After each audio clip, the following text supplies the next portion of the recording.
Dar vienas labai svarbus mikroelementas, kurį mes turime gauti kiekvieną dieną su maistu. Tai yra magnis.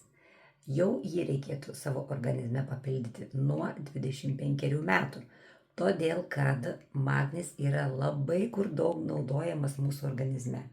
Jis naudojamas yra apie 300 biocheminiuose reakcijose.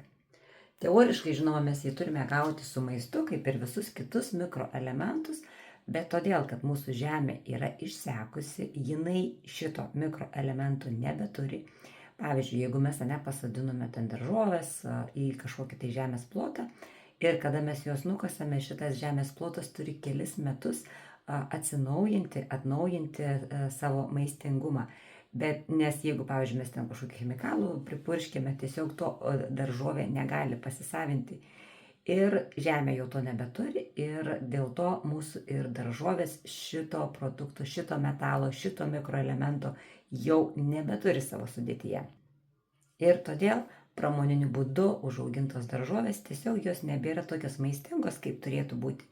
Ir todėl jau mūsų tos daržovės, tie mūsų grūdai jau nebėra tokie maistingi. Todėl mes tas mitybos spragas ir turime užpildyti natūraliais maisto papildais.